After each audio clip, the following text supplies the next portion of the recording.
Oh, okay. All right. Check, check, check. Anybody hear me? We're going live. Saturday Night Live feed. Okay. This time I will not move the computer from where it is. We have to deal with it right here. Um, might even open this door for a better signal. We'll see. I got to leave the computer right here. So anything I'm doing over here will be at the edge. But we can move this closer. Yeah, let's do that. Yeah, we're figuring it out.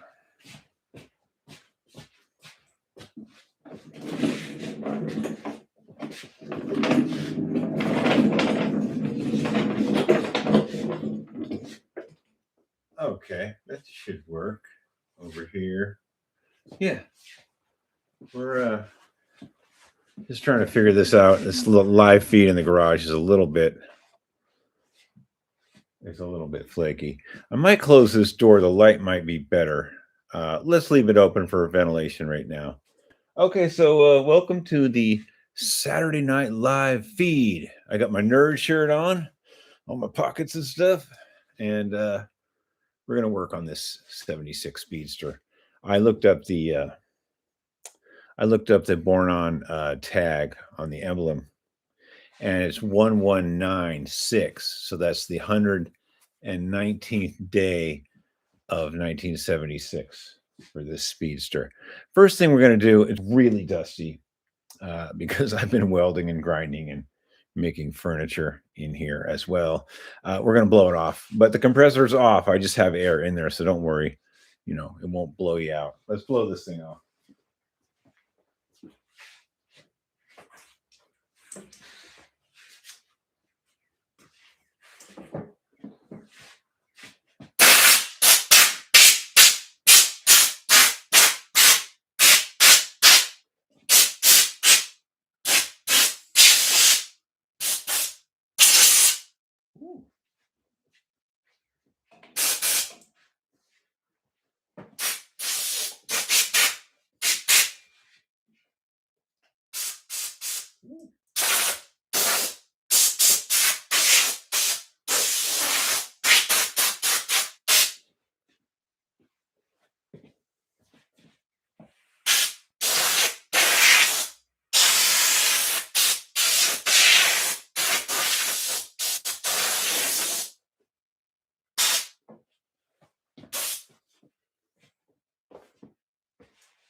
Okay.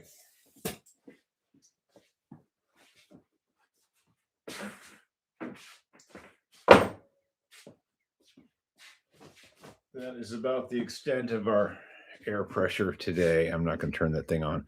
Anyway, it looks pretty good. We got most of the stuff off, and we found the pedals, the correct ones. They were on another bike, and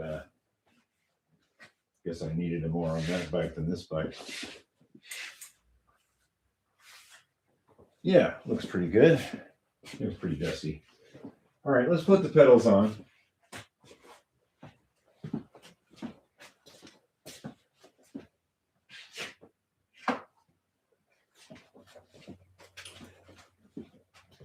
If you're just tuning in, this is a Saturday Night Live feed. So we've been threatening to work on this Speedster. This one is going to be for sale. So I'm putting the correct pedals back on it. I got some new pads for it, these weird mountain bike pads. They can go on another bike, one of my bikes. But to sell the bike, we have to have the correct pads.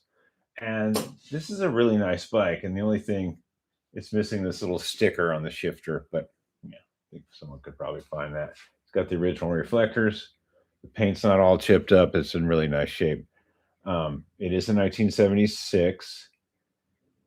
Serial number starts with BM. So that would be, let me look at my chart up here. That would be February of 76. Makes sense. I don't know what date the 119th day of 76 is, but if they made the frame in February of 76, let's see, 119 days, that's basically 120. So that's what, 4 months? January, February, March, April. Yeah, okay. So they made the frame in February, and by the time they got it finished, it was April. I don't know. The date code on that emblem in the front is 1196, which is 119th day of 76. So yeah, was the frame kicking around? Who knows? And we can check the date code on the back hub. I'm sure that's pretty much in the ballpark of what's happening. Let's put these pedals on.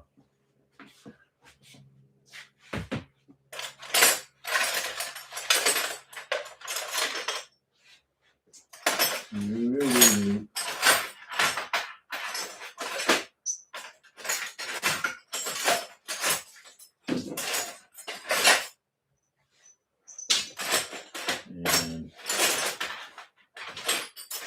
now,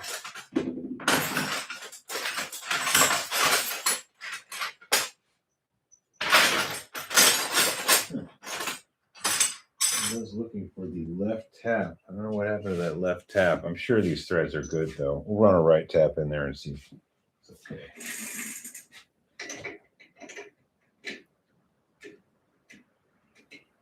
They're a little, yeah, I've been welding and grinding around this. They're a little crunchy. We do have to find that left tap then.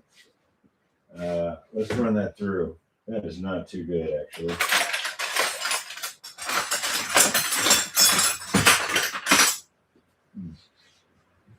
Let's go find it. Maybe it's in the tap box.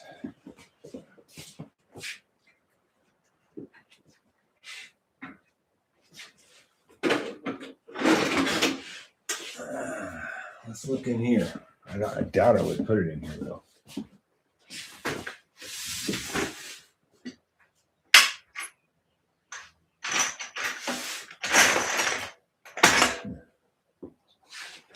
Here's the handle. Okay, here's the handle. It's better than nothing. Yeah, I've been welding and grinding around this bike, and the pedals were off. So we're just doing this as a precaution. This is a right-hand National Fine tap. And as soon as I find a left-hand one, which I don't know where it's at, that's disturbing.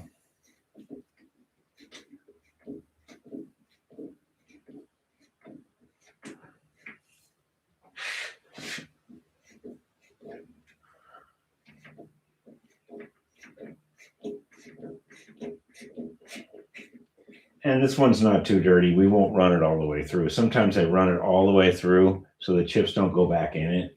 But this one's pretty clean. And I think we're going to be okay on that.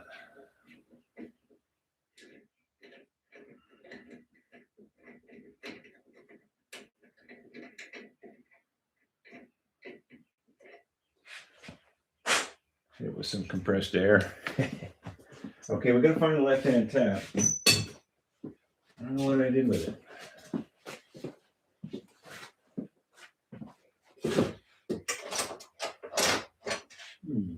Interesting. We could just start the left-hand pedal and see. I think it's okay. Let's at least blow it out, eh?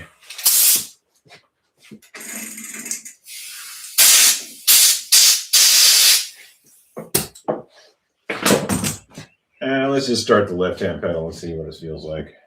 I can't find my left-hand tap right now. I do have one. Oh, yeah. Okay. Let's put some grease on these threads.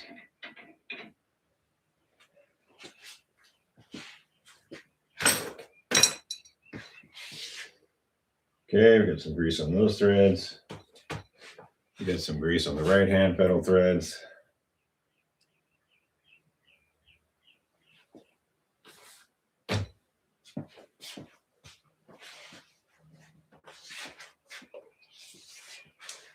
All right.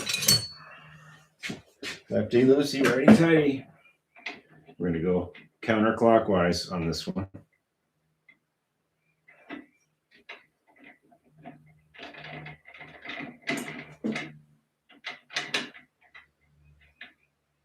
There we go.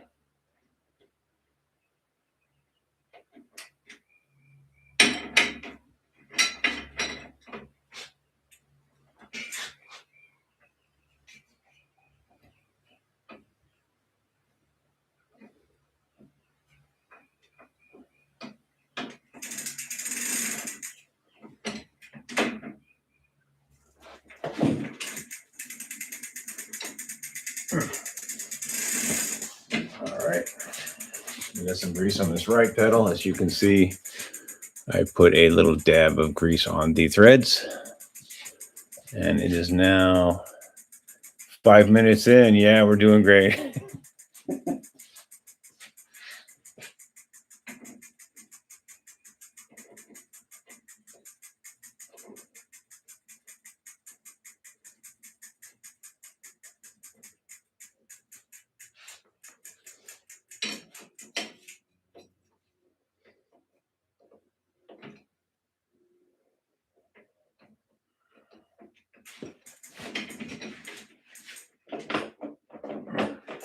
Okay.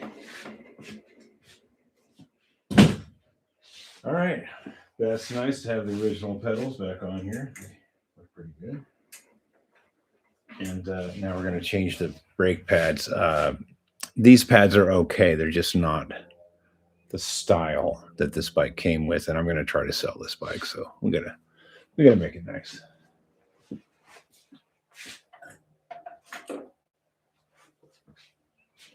We'll start with the back one first. Oh, what was that?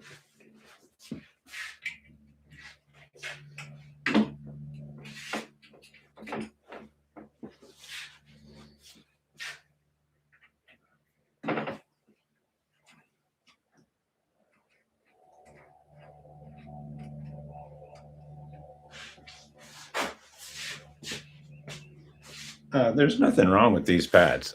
They're not quite the style that came with the bike. They're kind of a mountain looking deal, but they're fairly new and they do stop the bike, and I will use them on one of my bikes. But to sell a bike, I'm just going to put the original looking ones, brand new, back on. And hopefully I won't have to adjust anything here.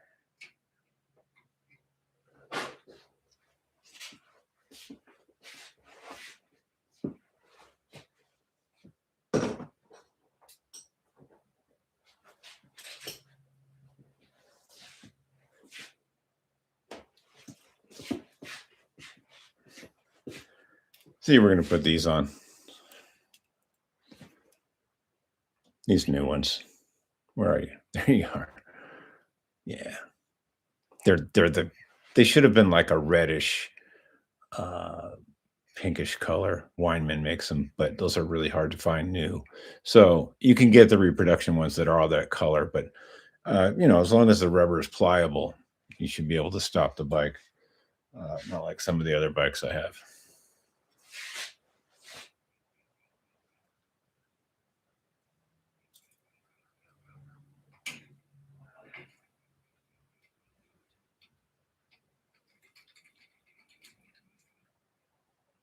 Okay, we'll snug that up in a second.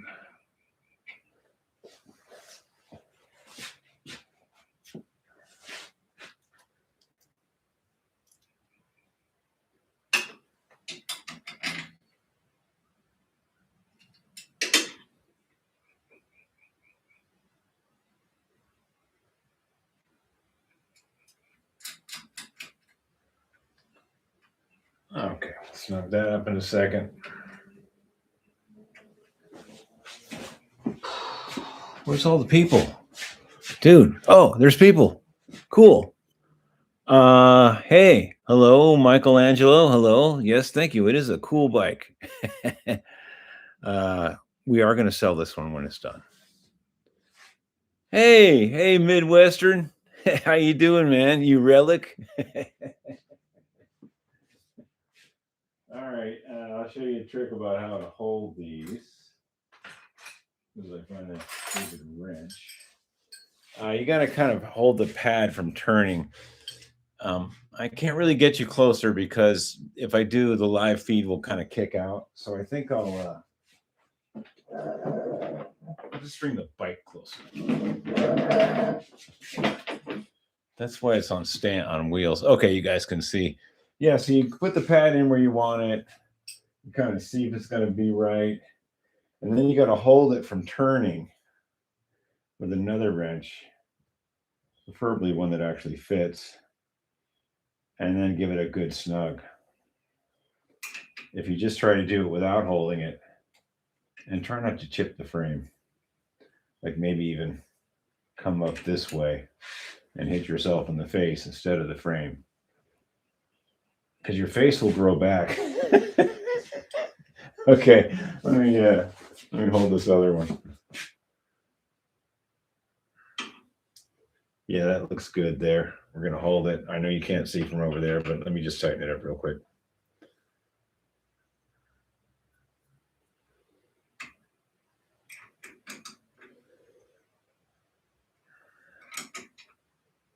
Yeah, this bike doesn't need much now. We got the pedals on. We got the new tubes we put in last time. The only thing this thing is missing is a little sticker on the shifter. For this year, it had this little sticker on there. That's the only thing this bike is missing. It does have the reflector in the back. Their little weird little square one back here. It does have that, and it does have the front reflector. I'll walk around when I get the front pads on. Who's in here? User 16589. That's a beauty. Yeah, this is going to be for sale. I only have 2 speedsters in my whole collection, and they're both for sale. And this one's the better of the 2, actually.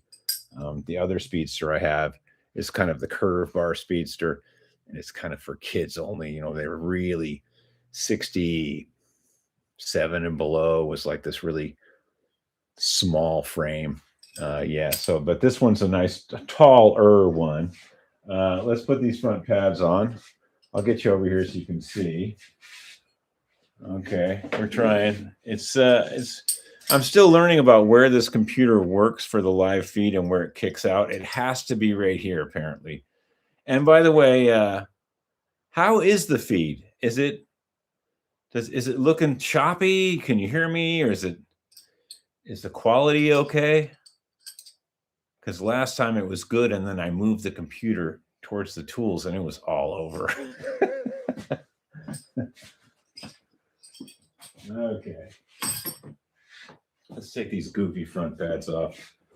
There's nothing wrong with these pads I'm taking off. In fact, I am going to use them probably even on one of my bikes. They're just not correct, and I'm going to put $1 million on this. So, you know, actually, user 16589. Yes, I probably would take 2 plus you pay shipping. I've got the bike boxes. I've got the packing. I know how to ship a bike. It's going to get there fine.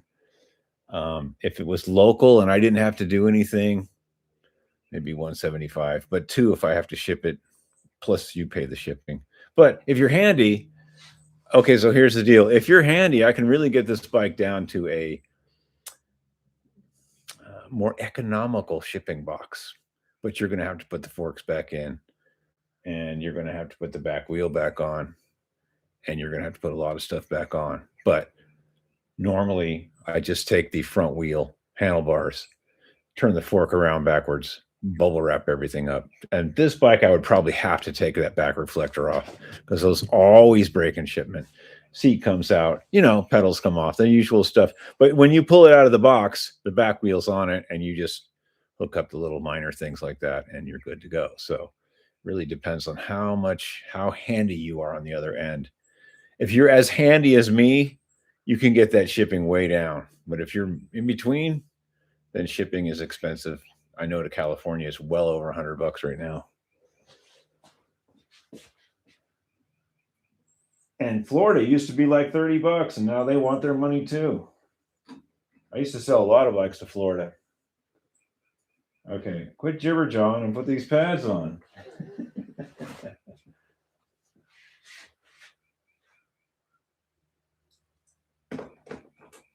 And like I said, there's nothing wrong with the pads I'm taking off. They're just not the correct style. They're this weird mountain looking thing. And they do work great, and I am going to use them on one of my bikes. But you know, this is the style that really should be on this bike. It should be pink or reddish looking, but those are really hard to find. But these will work in, they're new, and so they'll stop a little better. You know, what's happening here? Okay, looks and sounds good. Okay, great. I'm glad that I didn't blow it by moving the computer all around like last time. I was so excited to have fiber optic that I was like moving the computer, walking around with it and stuff. It's probably a no-no. Okay. Yeah, we're almost just taking this off the stand and putting one of my bikes on. Well, this is my bike too, but this one's got to find a new home. Yeah. I like the bike. I just have too many bikes, and it's not a Schwinn Traveler, so that's one strike. And yeah.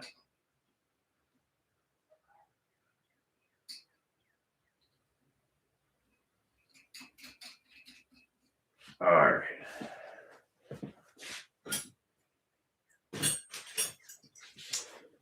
This is a handy tool to have, really nice, kind of holds them in. I don't think I'm going to have to use it this time because the cables are already adjusted. But I'll show it to you. Okay. All right. Can you guys? No, you can't see nothing. Okay. I'm trying, folks.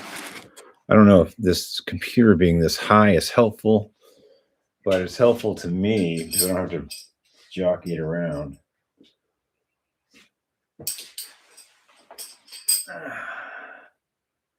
Oh, yeah, this one's loose. I guess I didn't adjust this brake yet. Spoke too soon about that tool.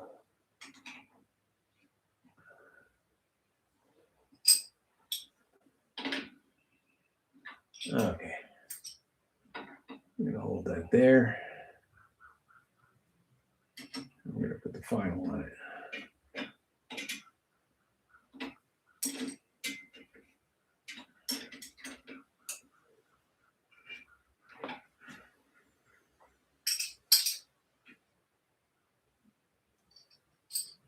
But, you know, I'm open for offers. You know, $200 isn't written in stone. Maybe you got something to trade. You know, maybe you got some a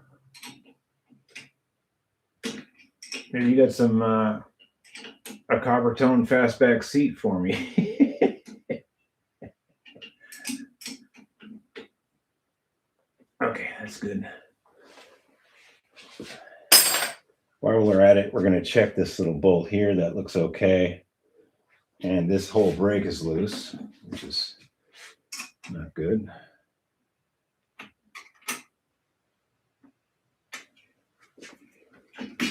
Yeah, I'm going to have to reset this. I don't know why, but this front brake is really loose. So we're going to use our park tool right now. We're going to reset it. And I wish I could get you guys in here. Let's try this.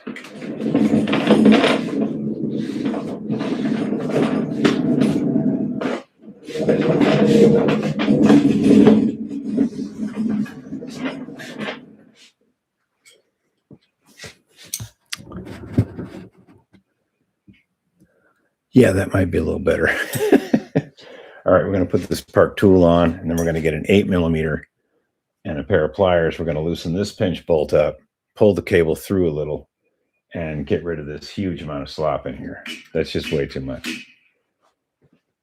This bike does have original cables, which is it is a survivor on that issue.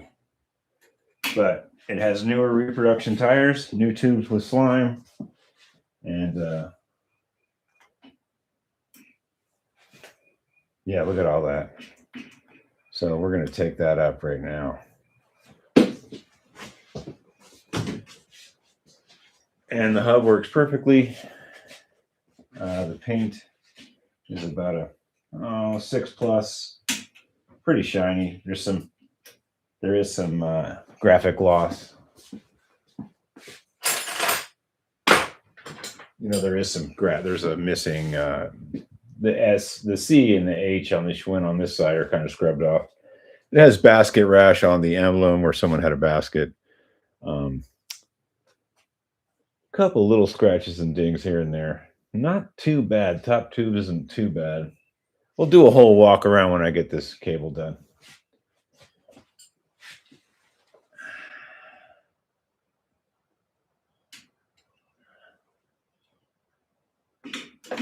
There we go. That's pretty good. That might be too good.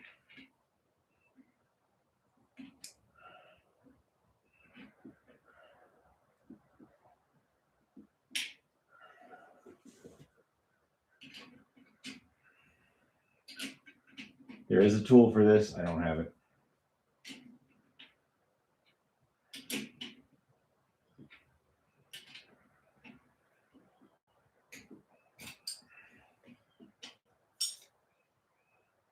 Okay.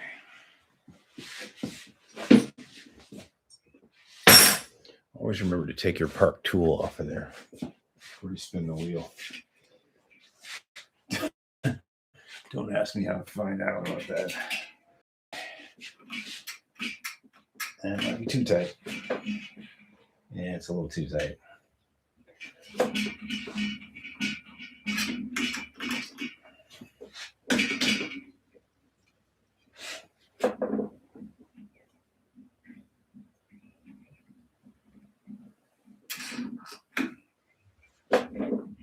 I think if we center that brake, it'll be fine.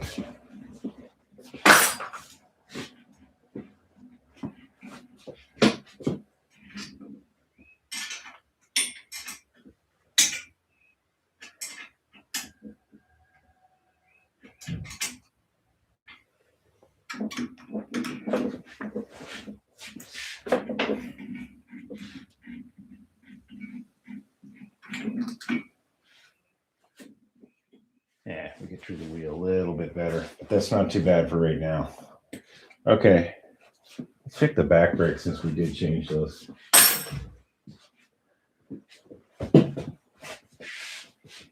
We did change those pads as well.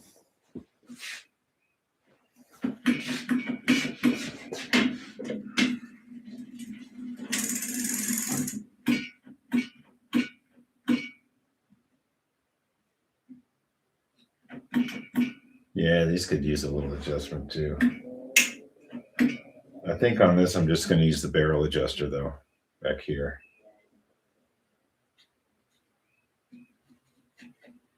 Yeah, those barrel adjuster threads are a little dry. I'm going to put some oil in those. Yeah, these are all original cables. This bike was stored well. You can't really see what I'm doing, but there's a little barrel adjuster here. And it's real dry. Dry. Dry is not your friend. Maybe for like, beverages, but not bikes. Okay. Yeah, that's good.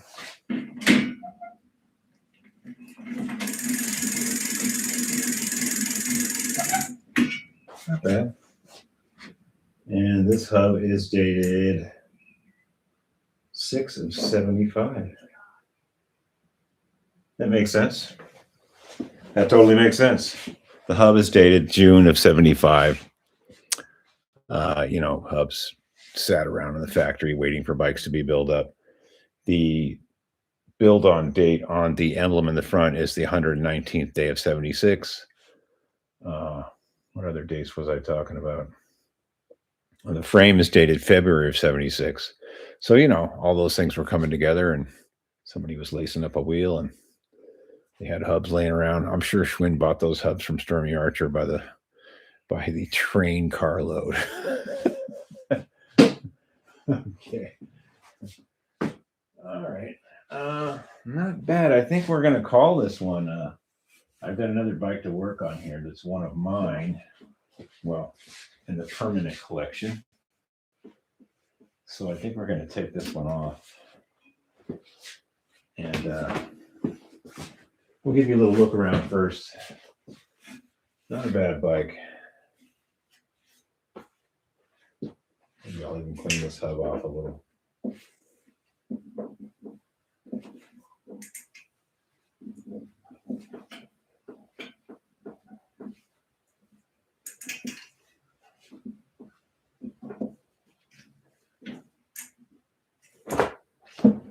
All right. Yeah, I think we'll give you a little look around here.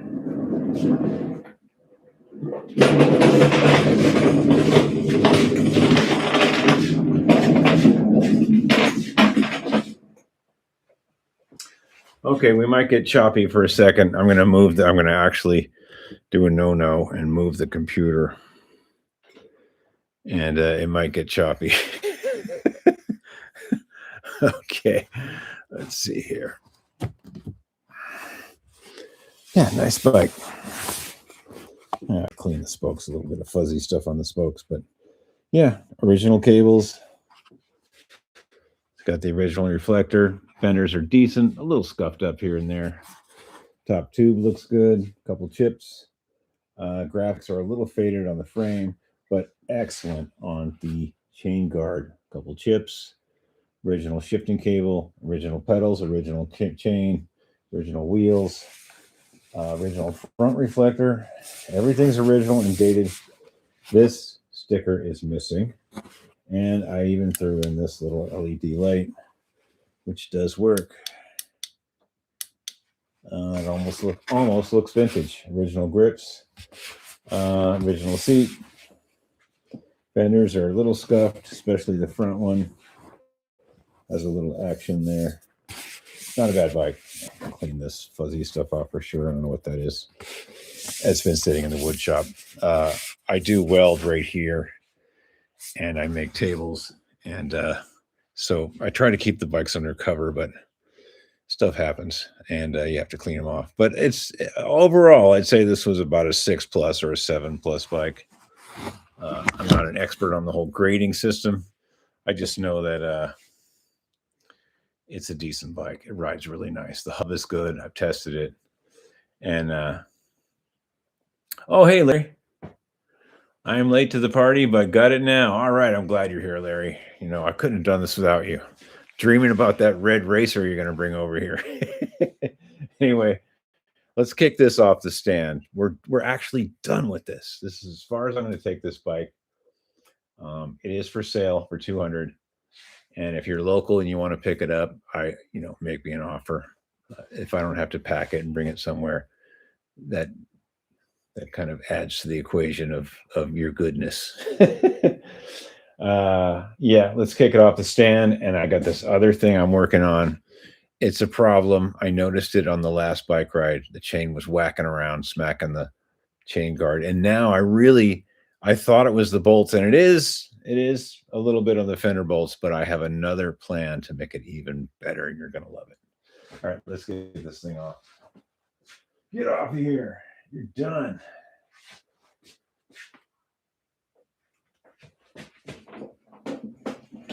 Oh, dear.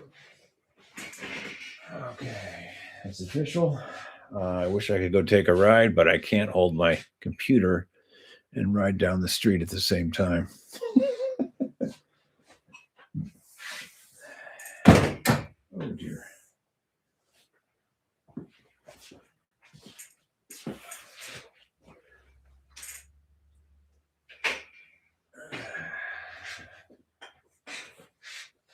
Oh yeah, it's got a Wheat Ridge bicycle license on the seat tube. I didn't tune in on that because it was on the stand, but there's a little sticker right here. And a viewer chimed in. That's from Wheat Ridge, Colorado. It's a suburb near Denver, and the bike shop, the Wheat Ridge Bike Shop.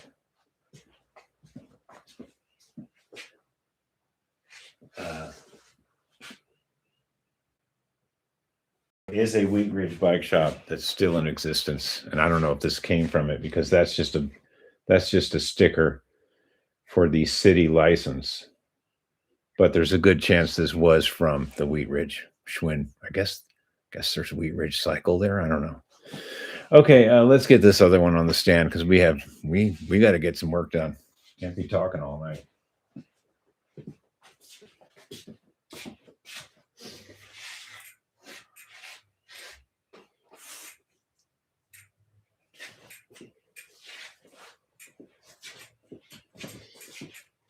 And This is a 63 Traveler. Oh, you can't see nothing. Well, I got to get it on the stand, then you can see. Okay, here we go.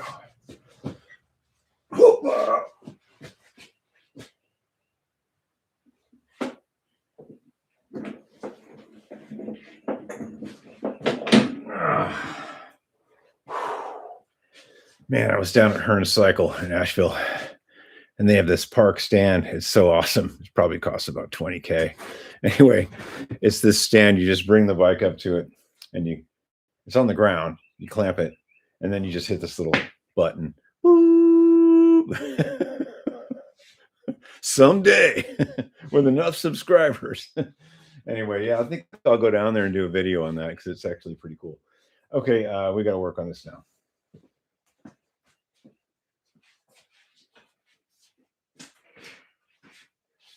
All right, so what was happening with this?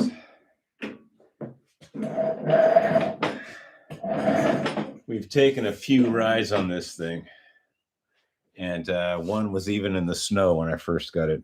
When I first hooked it up, we did take a snow ride, and I didn't notice it because the brakes were wet from the snow, but they're very squealy, and I noticed it on the other bike ride we took last Sunday. And we're taking a bike ride tomorrow too. I might take this one. I might take the Speedster. I'll let you guys vote on that. Anyway, the brakes weren't squealing because they weren't doing anything, so I didn't notice it. But I noticed it on the last ride, and I also noticed something kind of disturbing, which I can fix really easily. It's just work. Anyway, since I have this 23, 22 on here, I'll show you how big it is.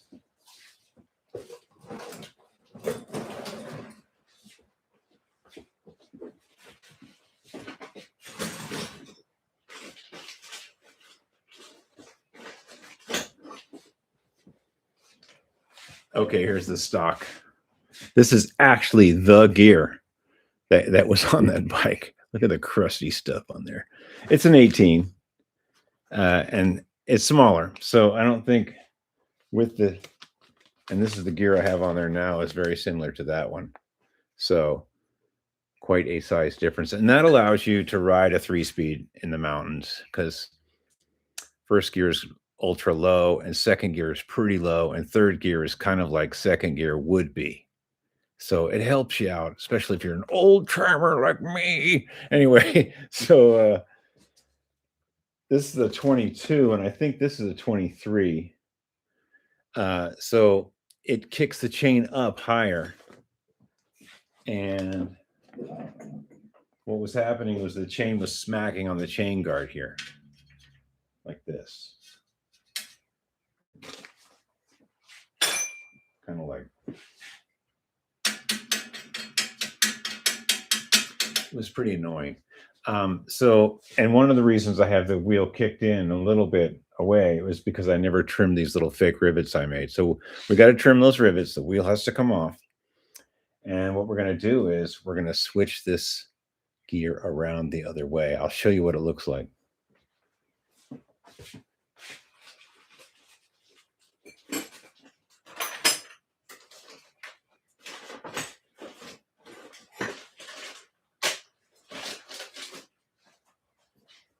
So I think what we're going to do is, you see how it has that beveled edge there? There's a bevel right here. And this side, there's no bevel. That's a concave. It's like recessed. So we can either mess around with the spacers or we can switch it. But one thing we're not going to do is put it back on there with it smacking against the chain guard like that. Now, I can sight down this, and it actually is. I just sighted down there, and I can see that this actually is over too far. So what we're going to do is we're going to switch it around. I'm going to put it back on. But I think I will trim these little fake rivets I made because they're pretty close, and I want the chain to be a little tighter. Yeah.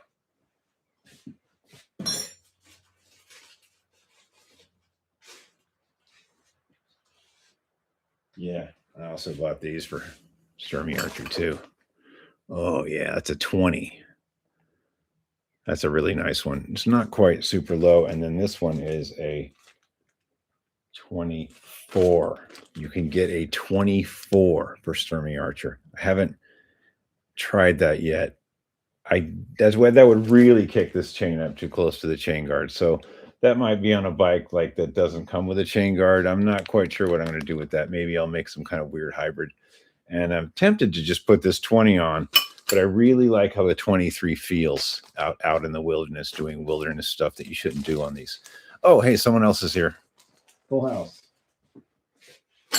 Yeah, we got to take this wheel off. We got to trim these stupid rivets I made, and we got to switch this gear around so this doesn't happen.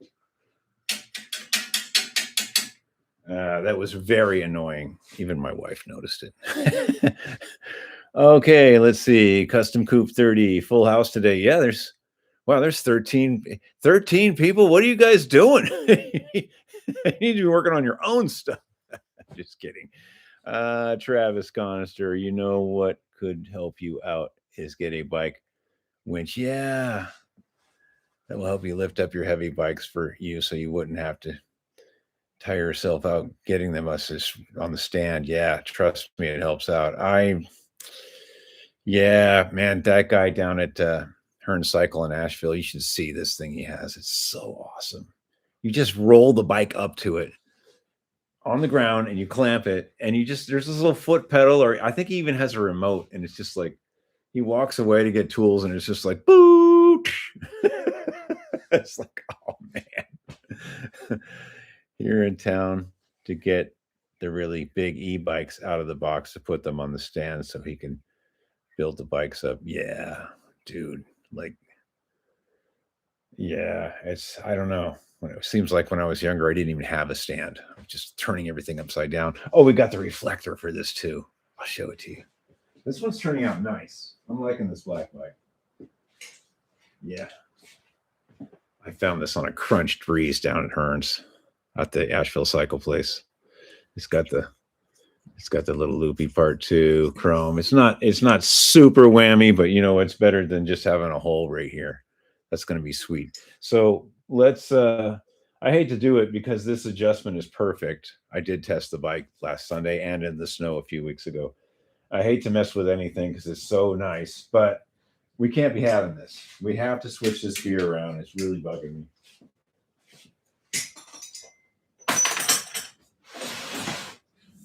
Hang on a second. I got to hydrate and I got to close that door because the sun's coming in. Yeah, we do have a full house. Wow, 13 people. Cool. I hope everyone's doing well. And, you know, with everything going on in the world, it's good just to get into your zone, man. It's good to be in your zone. This is my zone. This is my world. I control things here.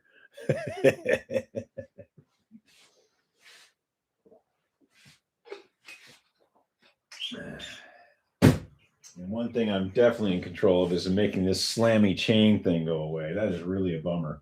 Okay, let's and these pads are really squeaky too, but we're not going to deal with that now. I got some actual Weinmann copies, the little pink ones, the 7-dot Weinmanns. I actually ordered 2 sets.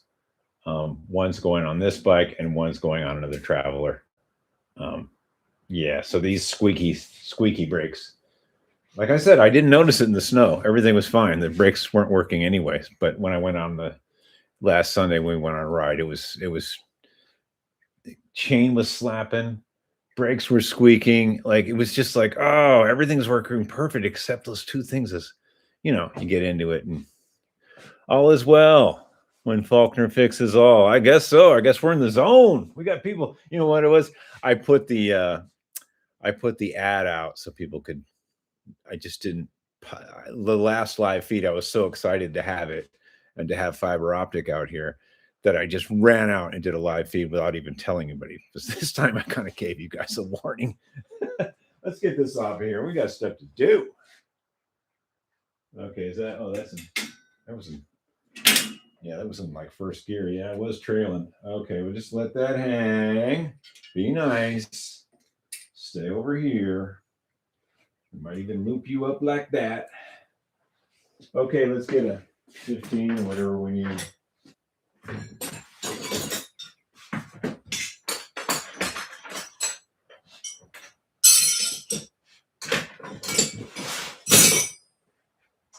let's get a 15. Hello. Yeah, here we go. All right, I think we're gonna have to take a brake pad off.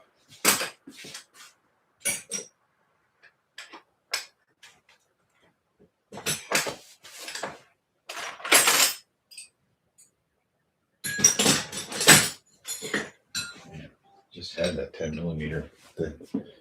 The saga of the 10 millimeter. It's real. It is a real thing. You lose your 10 millimeter socket. It's real. I feel your pain. Anybody that works on a Japanese car knows. In fact, some mechanics, they actually have a little gold necklace and they have like a gold plated 10 millimeter on a little holder on their, because you're always needing it, right? All right, let's get this wheel off. We got stuff to do. And then we'll change that gear around.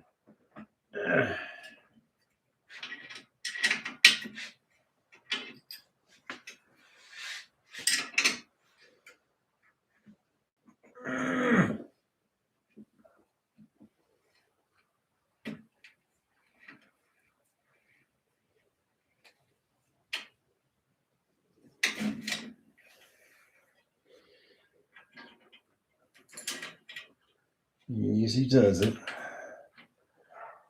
No chipping of the frame. Okay, this is a good wheel. I guess we're just gonna have to do it over here. I don't dare move the computer closer. I learned my lesson last time.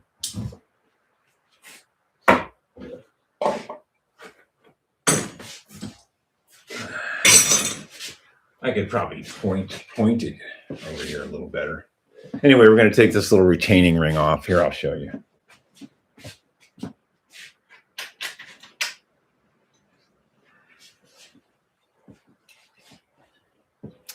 We're going to take this little clip, this retaining clip.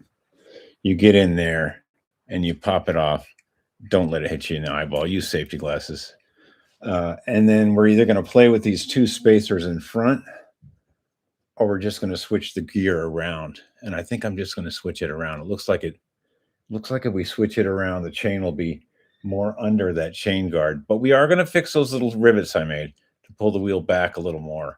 So it's a two-pronged approach to keep that chain from slapping. And if we really have to, we can put a 20 on here, and that would put the 3 more teeth, but then we'd have to mess with everything. And I really like the 23 that's on here. It's it feels good when you're riding around. It's a good low gear.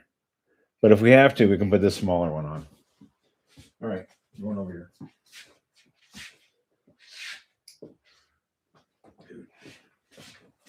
Okay. Oh, did you find an opaque green fork? Oh. Custom coupe. Travis, don't work on bikes on Monday. Faulkner, bad weather. Yeah, when I was riding this in the snow, it was pretty bad. Let's see. I did see you going to be live, and it did help. Yeah, I tried to give people a heads up, you know. Yeah, thank you, Custom Coupe. Yep. Let's see. It's always a 10 millimeter. Yeah, they actually have necklaces. I did find an opaque green fork, but it sold before I could buy it for you. Yeah, I haven't forgotten you, man. I'll keep an eye out. The offer still stands. You get a 63 Racer 3-speed. I will ship it to you. Find me that opaque green fork, and you get a free bike in the mail. It might be broken down pretty small, but it'll be in there.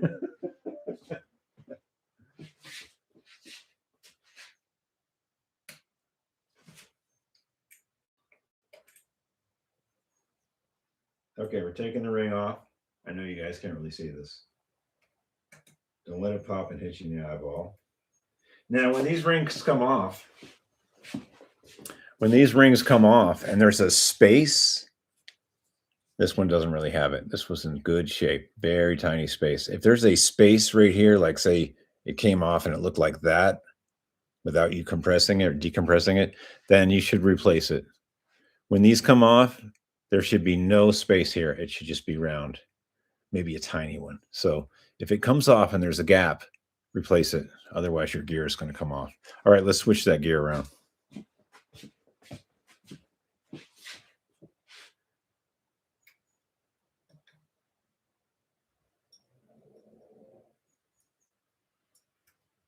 Okay, we're going to switch this around. Oh, this is a 22. Huh. Okay. All right. That looks good. Actually, you know, we could just move the spacers. I think I'll do that. I think what I'll do is I'll just move the spacers to the inboard side and keep this concave part facing out.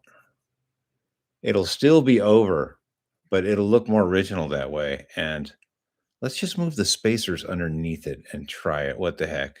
Yeah, let's keep it. I know this doesn't look stock anyway, but let's put the spacers on first.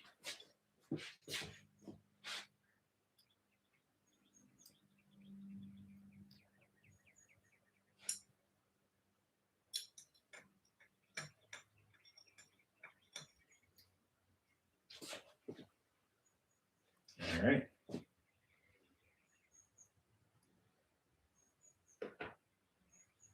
This thing's in the way.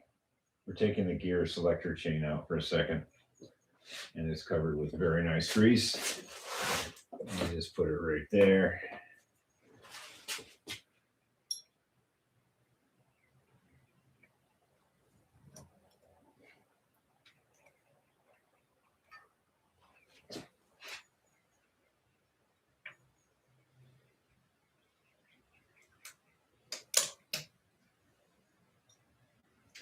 These are kind of a pain to get in sometimes.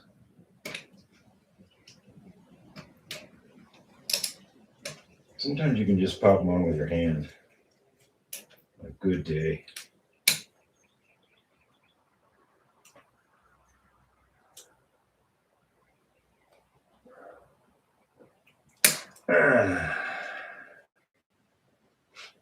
Okay.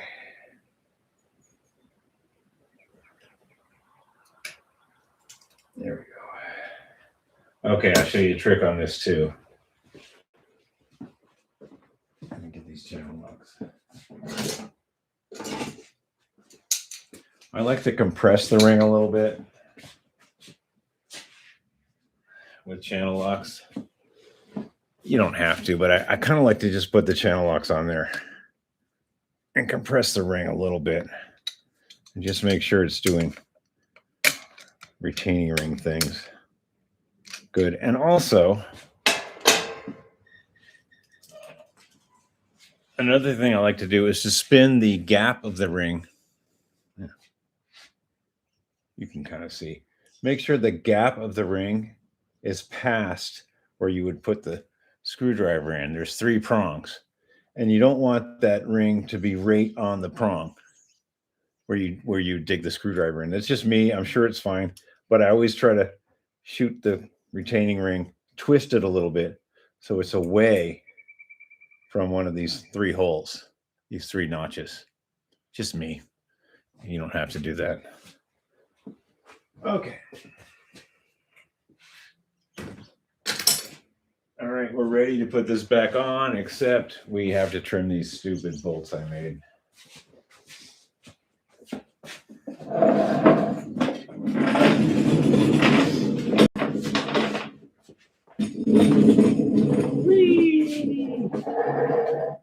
Okay.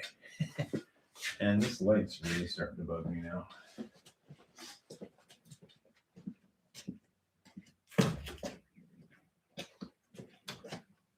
Not that that's going to do much.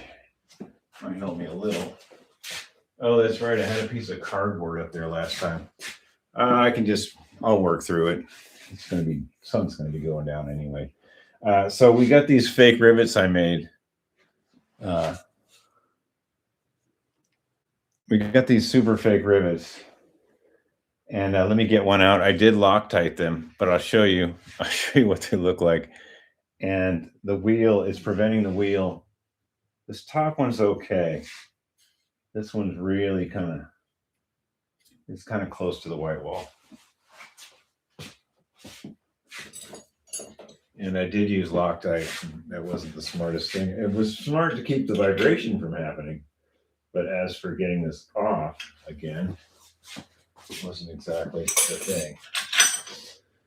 Okay, anybody got something smart to say that I can laugh about?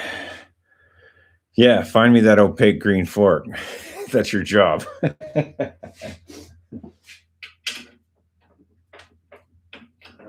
it's not 8. Oh, it's not 9.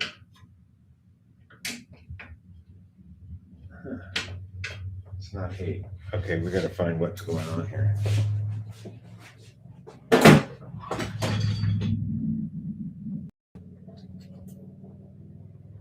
Give me a second. I'm looking for a socket.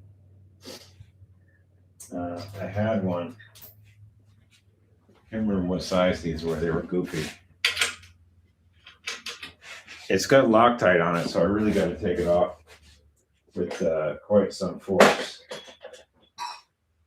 And I'm having an issue finding the right one.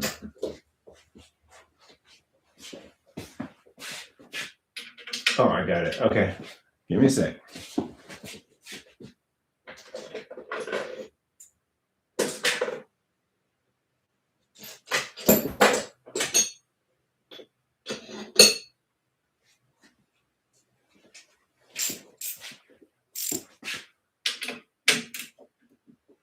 And just as I thought, it's spinning the part that I don't know how I'm going to get that off. I can't really get in there with a zip disc to trim it. So here's the skinny. I made these rivets.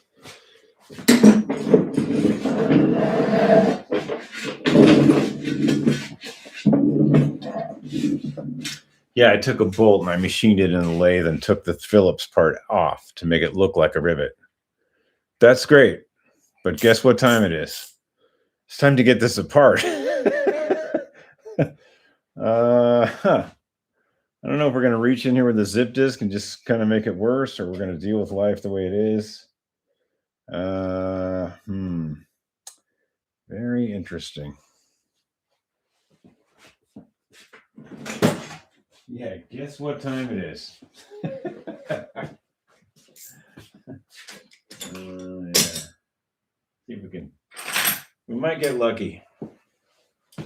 If we can just grip this really hard. I don't know, folks. If we can grip this, maybe. I don't think I can get it this way. It was a great idea in the beginning.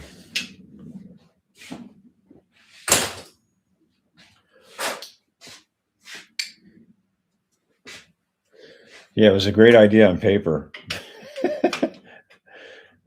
Maybe the Loctite wasn't a good idea.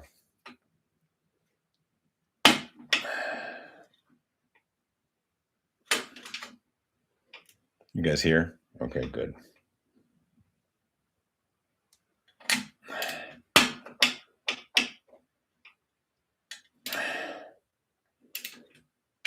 I think it moved.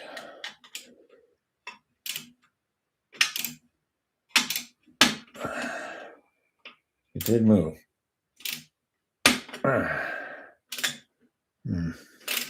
Oh, is it moving? I'm thinking I'm scratching up the fender pretty good. Man, it would be really a bummer to have to drill this out to make a new one.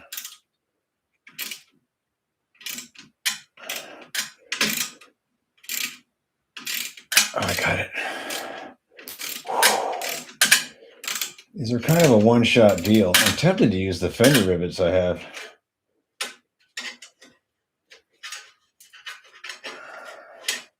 Whew. Okay, we broke the Loctite free.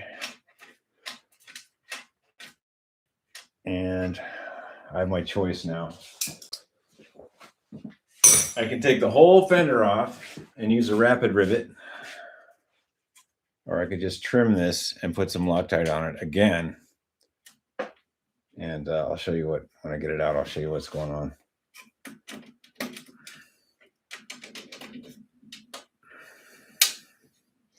Man, I build things right, don't I? They don't come apart.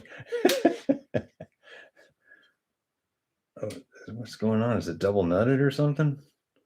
Is that a washer? Okay, we got to save this. Put that on the computer.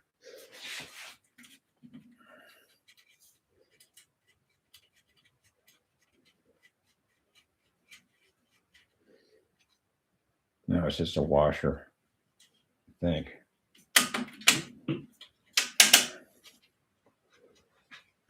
Wow. What is going on? Why won't that come off?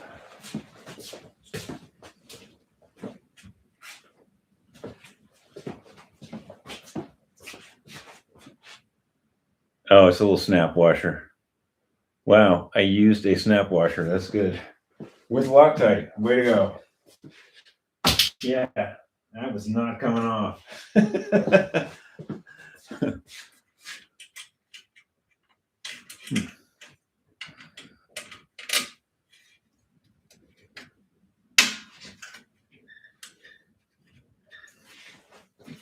We're still working on it.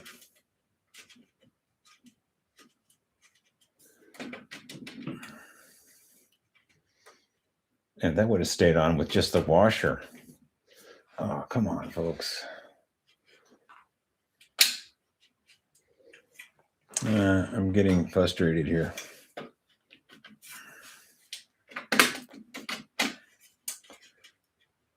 There we go. Whew. Wow.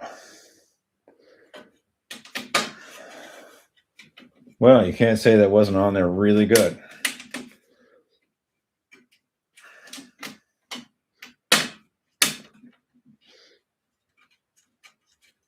Wow.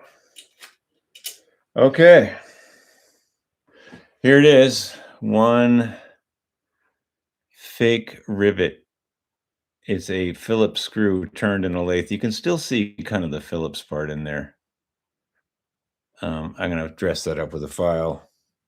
And we'll put the nut back on it, and we'll clamp it in the lathe and the vise, and we will hacksaw an 1/8 inch off the. Here's that. We'll have half inch. We'll hacksaw an 1/8 inch off of this thread, so it won't rub on the tire when we push the tire back. When we pull the tire against the chain, and that's one of the reasons why the chain was loose. Also, we switched the gear around. So this is a double-pronged attack on this. All right, we're just going to put this in the vise over here. This is not going to be too exciting. We're going to hacksaw it. Yeah, where are we? There's the vise. Okay, stay tuned. No Dremel. I do have a Dremel. I was very tempted. That thing was not coming off, but yeah, these aren't great, because when you do want to get them off, there's nothing to grip. Can you put it in with Loctite and a nut? That's what I did. Grind it down to the last 2-3 threads left on the nut. You could do that. You don't have to have a lathe, but you're not going to get this fine. You're not going to get this fine edge on, like it looks like a rivet under first glance. Yeah. Anyway, let's put this in the vise and cut it. And put it back in with Loctite. And we'll put the back wheel back on because the gear is switched over correctly. And then we'll do fun stuff. We'll put the reflector on. Okay. I don't want to cut too much off of this. That might be too much.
Bear with me.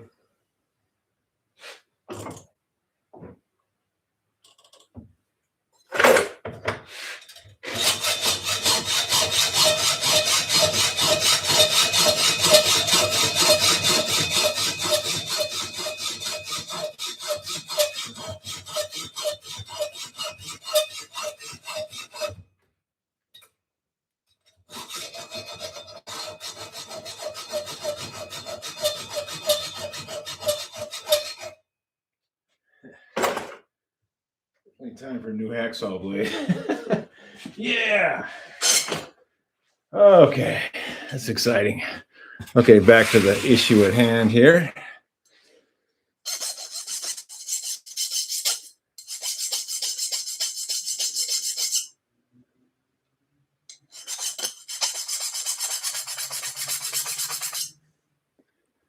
Not too bad. It's a little chewed up. Looks much better before I gripped it with a pair of pliers. Okay, we got to file this up a little bit.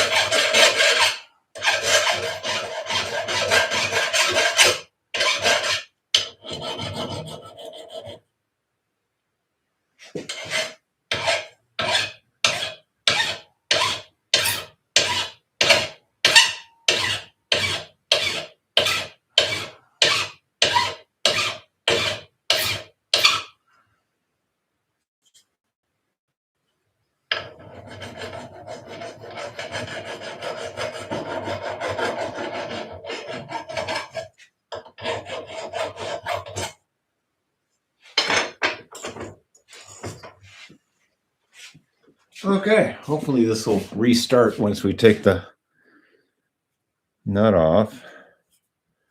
I think it looks like it might. I filed it up pretty good. Yeah, we're okay. All right, we're going to push this through. We're going to get some Loctite. You guys there? Good. Where would you be?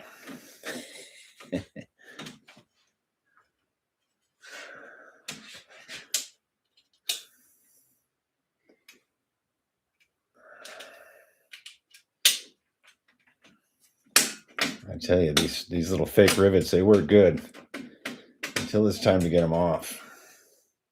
Then you're wondering why you did it that way.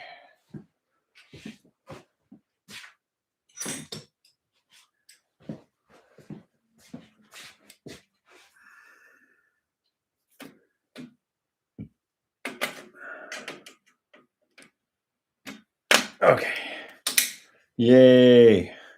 Good. It looks like I trimmed it correctly. All right. Where did the stupid washer go? Put it in my pocket. Okay, you guys, what do I do with the washer? You're supposed to be watching it closely. Oh, there it is. Okay.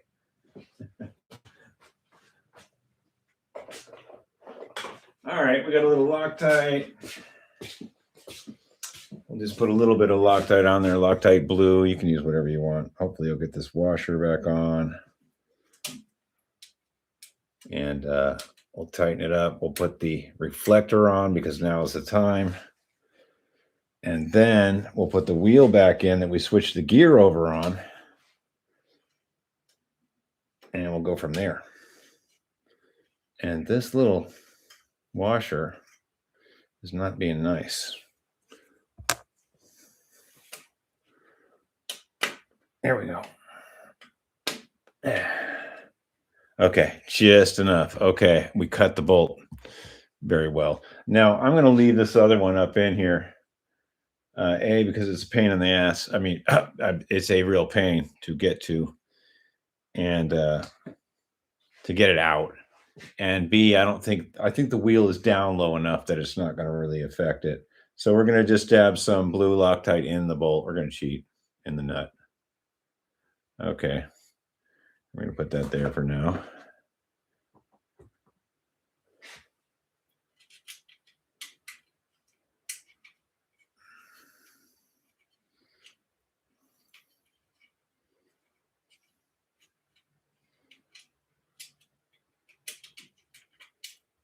And we'll get our little socket. It's not really wanting to go back on. There it goes. I think we trimmed that up pretty good. We took about an 1/8 inch. We took about an 1/8 inch off. But same problem. We're going to have to hold that with something.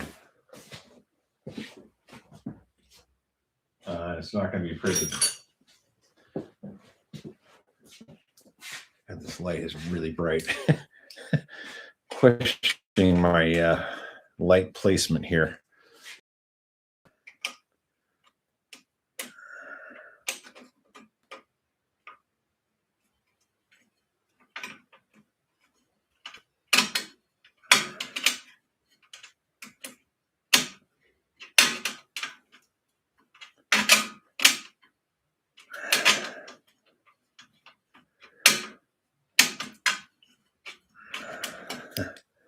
Okay, it's doing something. Oh yeah, it's getting there. All right, with Loctite, once you put it on, you got to tighten it. You can't just. You have to follow through when you get the Loctite on the threads. You actually have to follow through. One of those rare things in life that you have to do, unless you like to waste Loctite. I'll tell you what, these little fender rivets I make, they're staying on. Okay, good. All right, so I can't show you, but we did take an 1/8 inch off that bolt. It's going to allow us to pull the wheel back, and we switch the gear around to keep it in line with where the chain guard is. So hopefully we won't have that annoying slop. So let's get this back.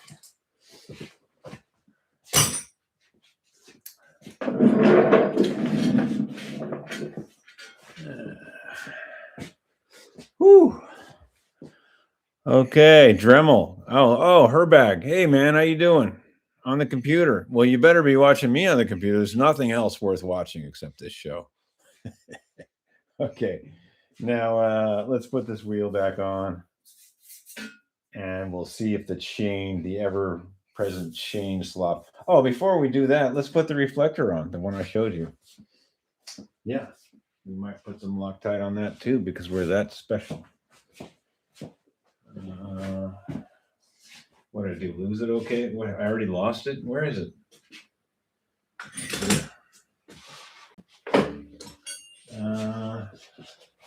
Oh, there it is. I see it. Where's the reflector? Sorry, excuse me. I had to blow my big nose. Okay, this came off of a wrecked Breeze bike. It was mangled. The Breeze bike, the frame, fork, handlebars. I think a car ran it over, but this miraculously survived. So we are actually going to put a little Loctite on it, on the threaded part, and then we're going to pop it in here. Now's the time. You can do this with the wheel on. It's just kind of hard. You're reaching in there, and you could cut your hand, and it's just kind of a pain in the. Just kind of a pain. Okay, I'll probably never get that off. That's great. Loctite's great. Remember, you got to use it. If you put it on the thread, you got to follow through. All right, here we go.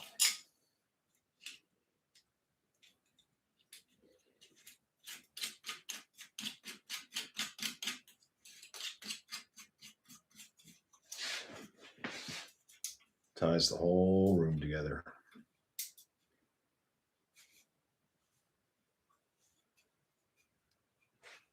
I like it so the lettering is straight up and down, but on this one, I don't think I can deal with that. It's just going to be off a little. That's okay.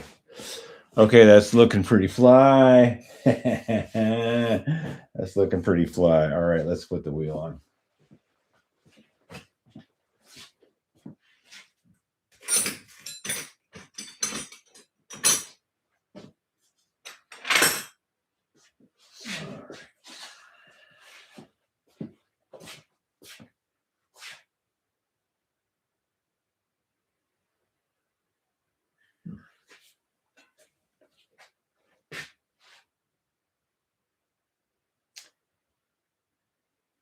Yeah, three of 71. I can't remember. Oh, that's right. I bought this frame and fork off of eBay. It was just the frame, fork, and chain guard.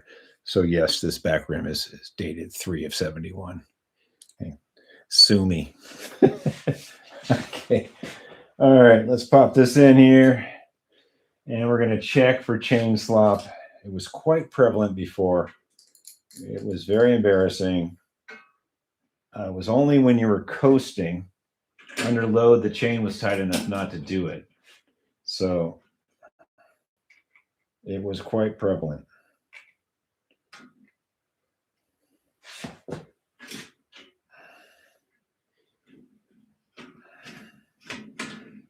There we go. Oh, good. See, now we can get the wheel back much further away from the danger area of this chain slapping. It still might do it, though.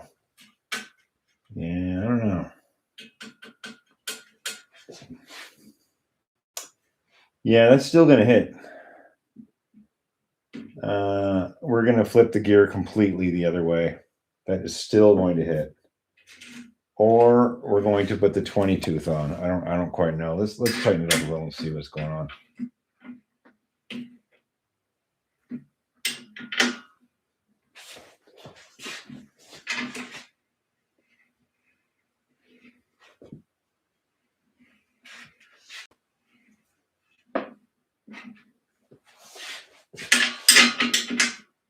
That's way too tight. Well, it ain't gonna slap now because that chain is way too tight. Right here is where I was talking about. If you guys can see that. Yeah, that's probably still gonna snap. I could push the chain guard over a little. There's room to do that. I don't really want to muscle it over there like that.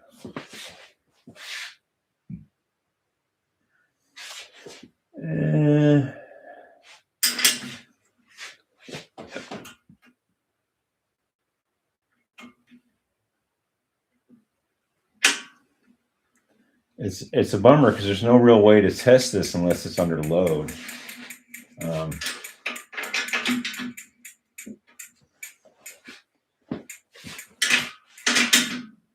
I could run it through the gears and kind of snap it from first to third, and maybe it'll pop up and hit that. Doesn't look like it's going to do it, though. The wheel is definitely back that way more.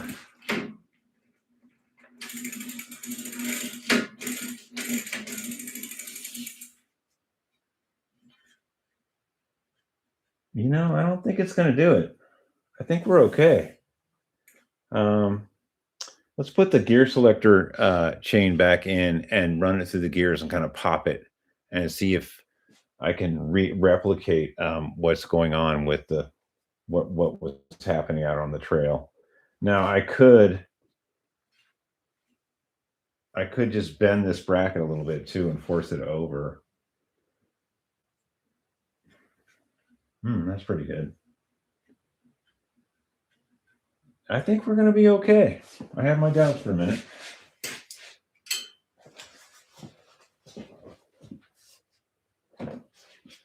Okay, here's the indicator chain. It's a nice, good one.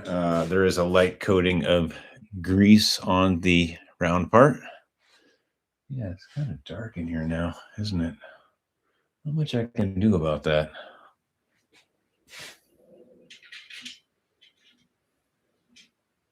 Yeah, you could have the live feed during the day, you dummy. I guess we could. I was kind of busy with some things though. Yeah, something about working and paying bills and stuff. Man, I wish I could just work on bikes all day. I wish that was a reality. Get in there.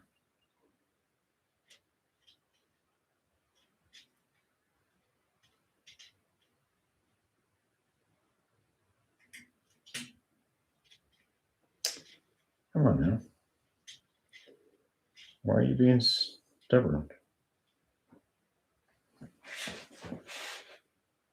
Oh.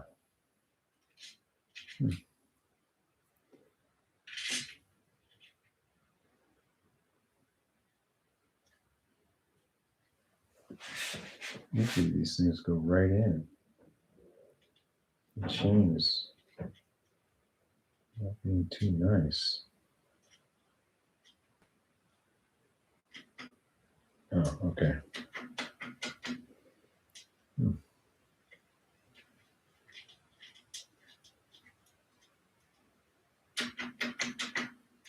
There we go.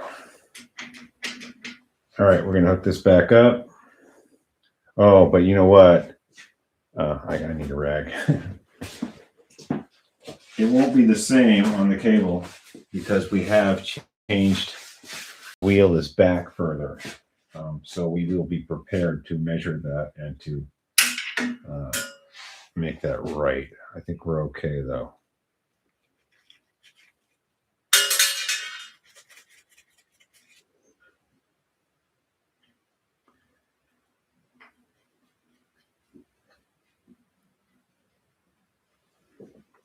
Okay.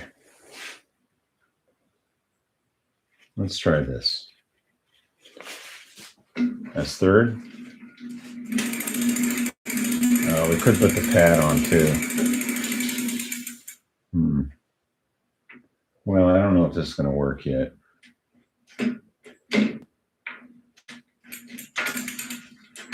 That's got to be a little looser, actually.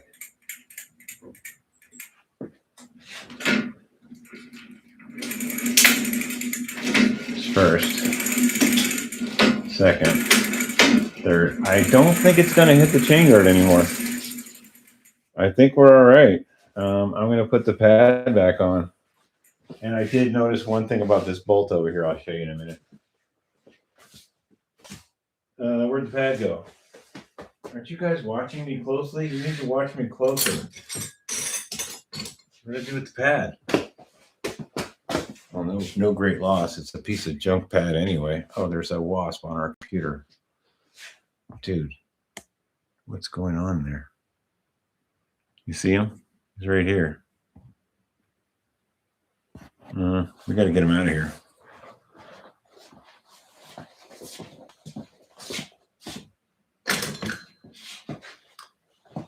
There's a wasp on the computer. No, dude, you need to go outside. Far away here. Get on this screwdriver. Oh, dude. Okay, I didn't find the pad, but I found a wasp, and he's kind of ticked off. Alrighty then. What'd I do with that pad, guys? Well, no great loss. It was a piece of junk pad anyway. Be nice to find it.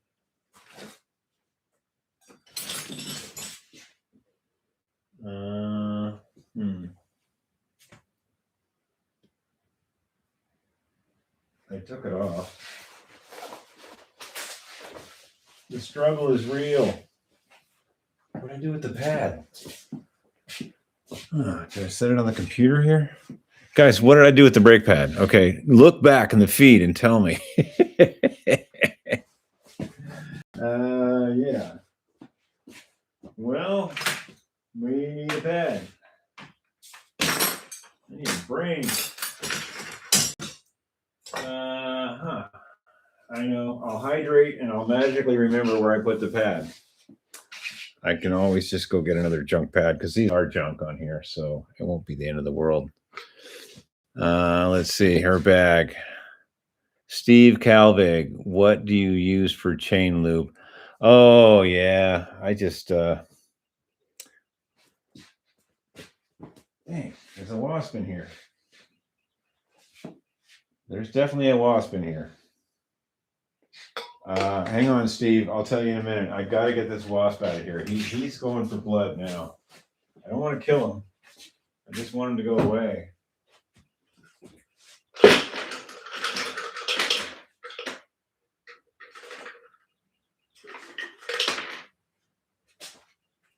There he is.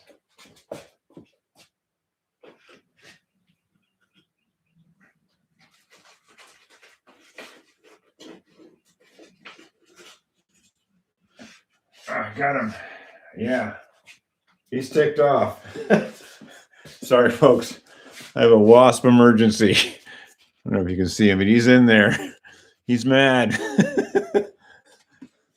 Okay.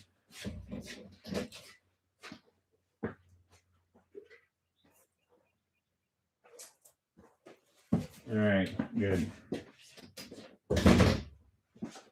Oh, I just cleaned the chain pretty good with some WD, and then I dried off a little compressed air, and then I just put 3-in-1 oil on it. I mean, oil is oil.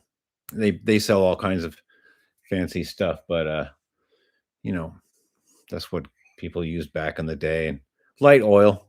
Make sure there's no grit on it. You know, blow it off or soak it in. The thing is, in the old days, in each link of the chain was a little dab of grease. So old timers would say, don't soak the chain in gas because you're getting rid of that factory grease that went into each pin. They don't do that anymore. Just blow it off, wipe it off some WD. No one sits around in a factory and puts a dab of grease in each link. Back in the 30s and 40s, yeah, skip link chain. Probably don't want to soak that because inch pitch chain, you probably don't want to soak that because there probably is some factory grease in there. Yeah, 3-in-1 oil is good. If you guys see any more wasps around here, let me know. That was quite exciting. Her bag, have to take wifey to dinner. Good luck. Oh, good. Good for you, man. You know, that's important. You know, happy wife, happy life. No, I've never used wax. That's for mountain bike stuff. I've heard of people using that on like 9 speeds and people with a lot of gears. Okay. We have fixed the chain dangling chain guard problem. What was happening was this gear was switched the wrong way. I couldn't pull the wheel back far enough because I had this huge bolt in this fender stay, and we fixed that. So now there's another problem that's kind of annoying, and I'll show it to you.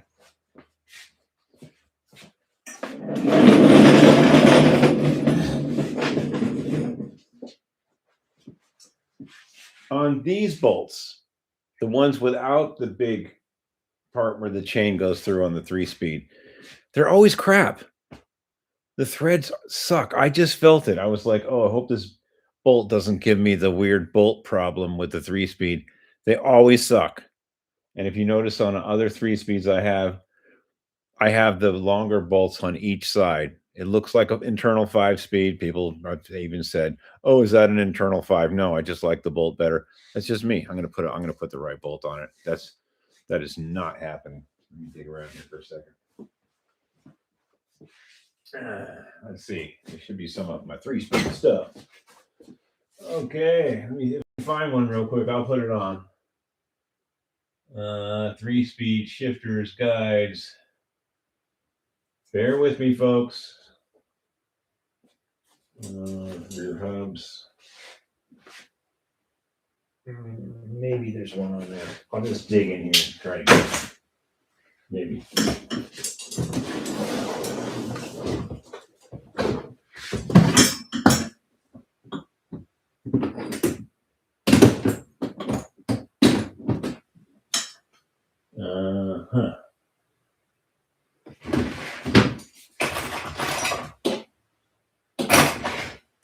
I'm coming up short on that bolt. Bear with me, folks. I'm almost there.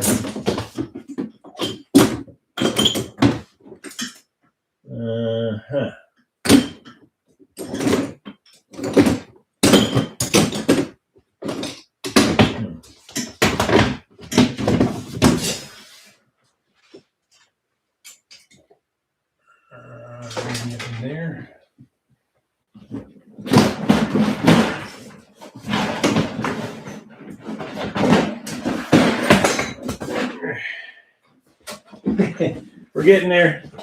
I'm trying to find that bolt.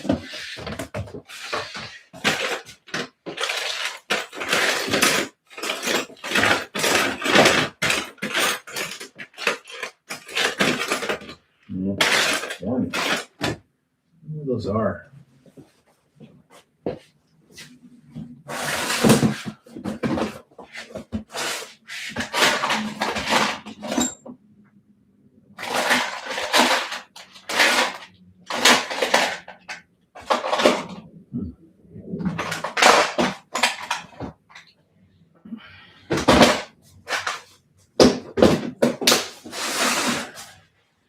Guys, I can't find it. I had a whole pile of them. I don't know where they're at. It's very discouraging when you can't find what you want.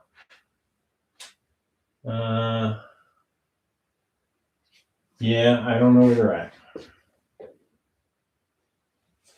What's that? Cones. It'll have to be another day. I cannot find that bolt I want. Oh, they're right here. There's a whole bag of them. We got lucky, folks. Sorry for the digging around. I found a whole bag of them. I'll show you what I mean. Yeah, that's a good one right there. Okay, so I like to use these.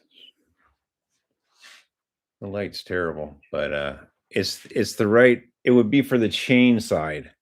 And what it is the threads are a little longer in there and it's a higher quality part. For some reason, on this non-shifter side, these other bolts, these ones here, they're just no good. I don't know what's going on at the factory that day.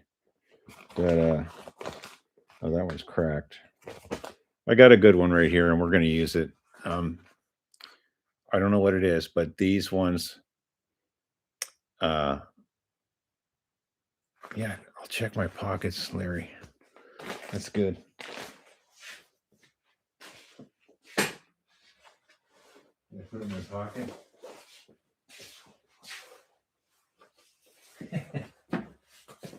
No, it's not in my pocket, Larry.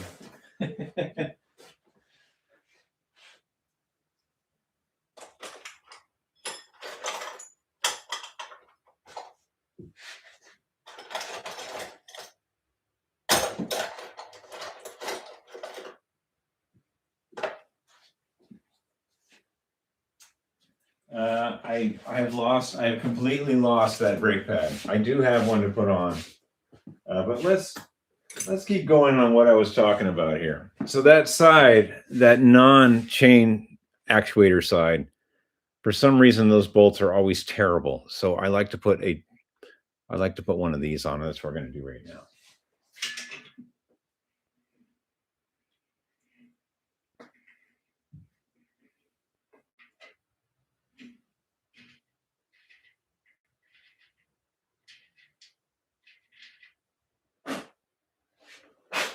Yes. There's some more metal shavings on there and stuff. I don't know what's up with these. They're not good. They have oil in here.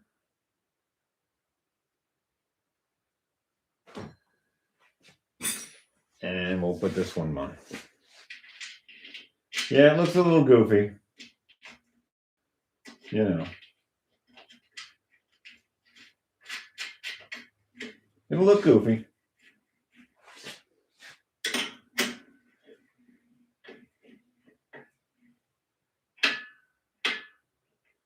But there's just more thread in there, you know? And I don't know why. Maybe the factory is just having some rough times making those other sides. But see, this one feels better. Like when I'm tightening this down, it doesn't feel crunchy like that one I just took off. So whenever you feel stuff that's crunchy, it's the threads aren't happy. And I don't know why. It seems like on every 3-speed I've ever worked, unless you're super nice to that chain wheel side bolt on the 3-speed, then you're going to have issues, especially if it's old and rusty. Got to be super nice to those, or switch it over to the wrong side one because it's stronger and the threads are tapped in there more, and it's a better quality bolt. I don't know why. Chime in if you've come across that. Okay, now if we could just find a brake pad, we'd be doing good. Yeah. What did I do with that pad, guys? Gals?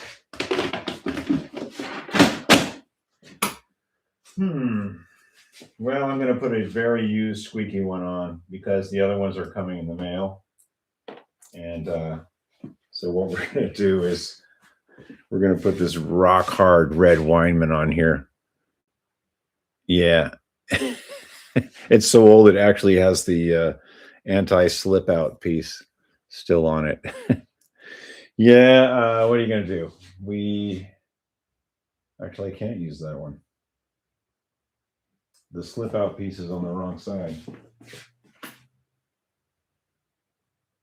I can use this one.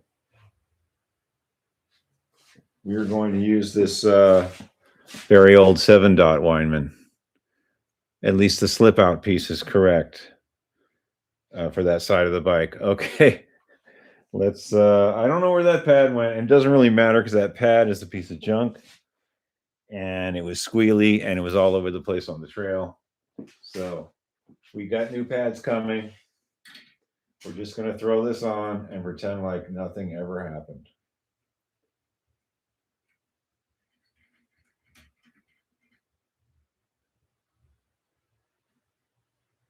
At least I can ride the bike a little bit. Although I'm going to be worried about that. That's life. What did I do with that?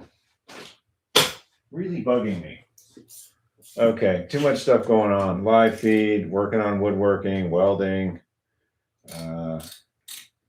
fixing my truck, worrying about gas prices. Don't get all political on us now. Okay. Well, what are you going to do? The other pad was really bad anyway, and now I have mismatched bad pads.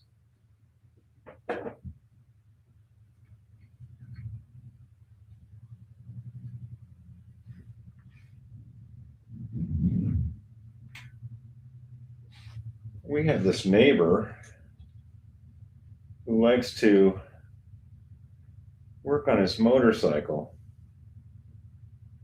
for hours. And it's kind of annoying.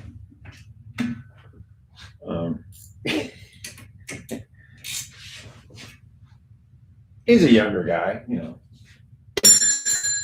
But he likes to work on his motorcycle an awful lot. And he's got 2 of them now.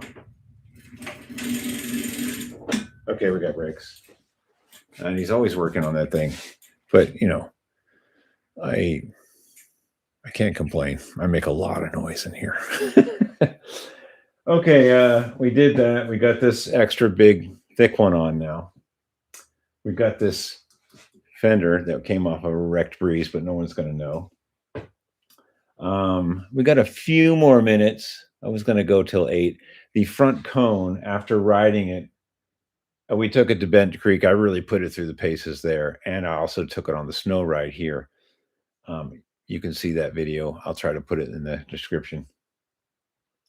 The front cone is loose. So let's just spin the bike around and take a look at that real quick.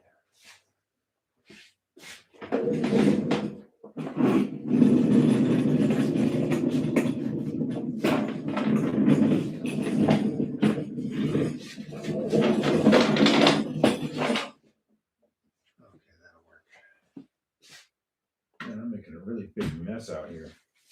No wonder I can't find that brake pad. Okay. It's not too bad.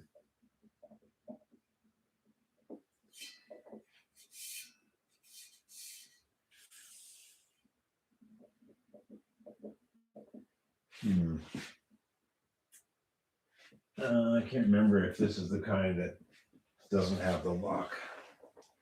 No, I put the locks on it. Yeah, I put the locks on it.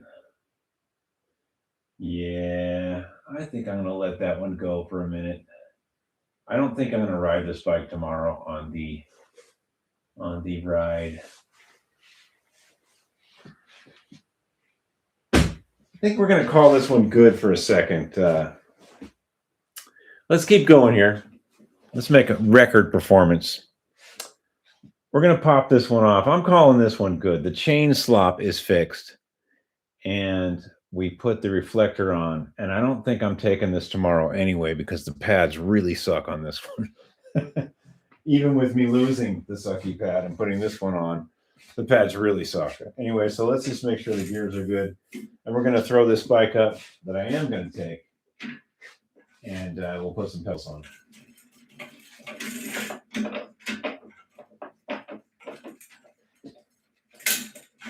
First, second, third. Okay, if it was gonna pop, it would have popped right then. I think we're good. I think me pushing the chain guard over, switching the gear, and trimming that little bolt in the back on the fender, I think that was the triple prong effect. We've actually fixed that, so that clanking is gone. The squeaking's not going to be gone because I don't have new pads. They're in the mail. They're coming. So let's kick this one off. Okay, hit that electric assist. Woo! Oh, yes. Okay, we're going to call that one good for a minute. I'll pop it back over here.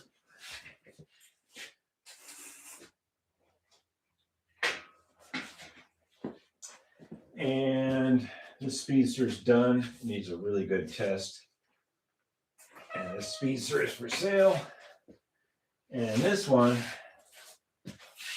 the brake pads aren't too bad, but I took the pedals off of it to put back on the speedster. They were the correct ones.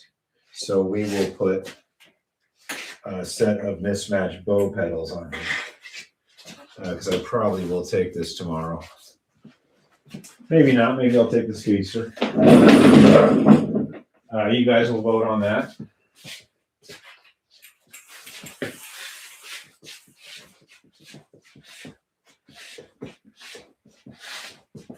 All right. Let's pop this baby up. We'll put some bow pedals on it, and then we'll call it. I'm getting tired, and you know, when you start losing parts, you're tired. Anyway, yeah, I stole the pedals. Well, actually, I stole the pedals off the speedster to put on this bike a long time ago, but I had to put the pedals back on that blue bike because I want to sell it, and they are the correct pedals. Anyway, let's put this back on, and oh, good gracious.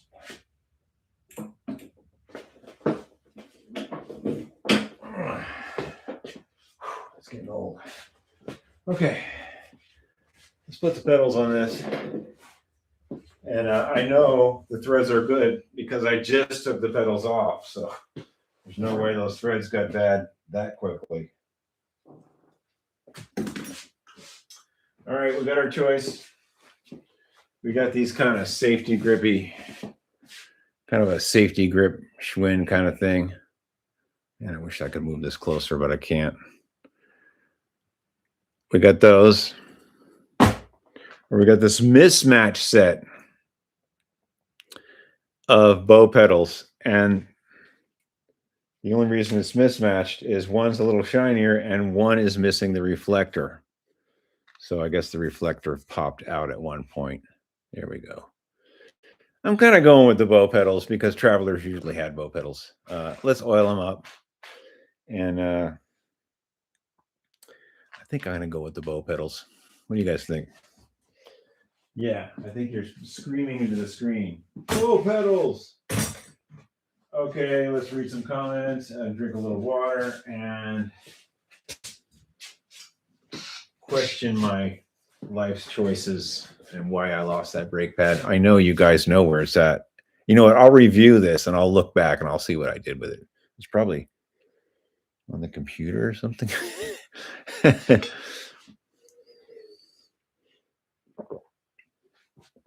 All right. I checked my pocket, Larry. They're not in my pocket. I thought I put it in my pocket. That would be a good thing. I think the whole flying wasp thing got me. You know, when the wasp landed on the computer right here, and then it flew around and hit me in the head.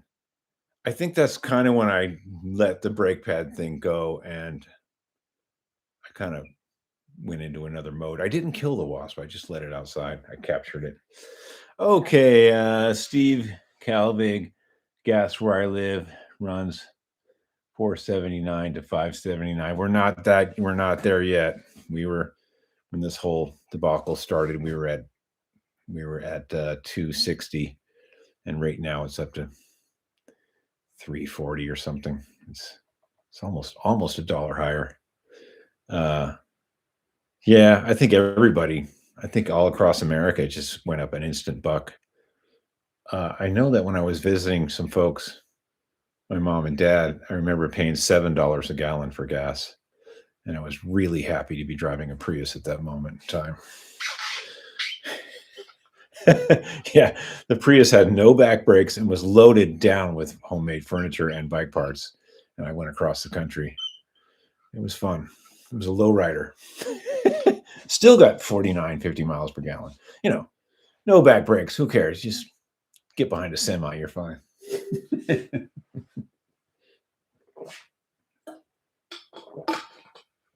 All right, let's pop these in. I don't think I'll find that pad ever. I think it is gone into the ether. But there was no great loss. It was a terrible pad. And they were really squeaky. And that one will be really squeaky too. Right now I'm just putting some grease on these threads because that's what you do. And we're going to get our tool. We're going to see which one is right. This is right. So it goes on this side. We'll put this pedal where the brake pad probably is. Now I just took pedals out of this afternoon. I found the pedals for the Speedster. They were on this. I know these threads are good. I'm not even gonna blow them out. I'm just gonna pop this right pedal in here. Get some grease on there. There you go.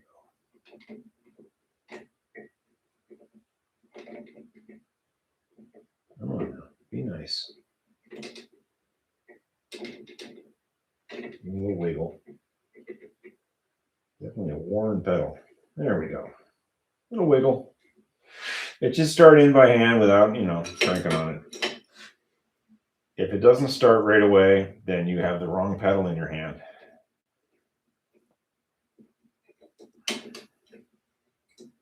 And we're going to use the weight of the bike to tighten this.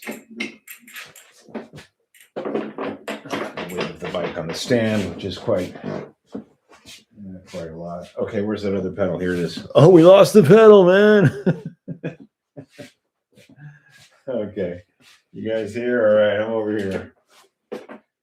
Now this one we're going to go backwards, counterclockwise. But to you, it'll look clockwise because you're over there on that side of the bike. But trust me, I'm putting this in counterclockwise. Or don't trust me. Anybody driving a Prius with no back brakes, overloaded with furniture, can't be trusted. Actually, I took the spare tire out of the car so I could load tools where the spare went, and bike parts, and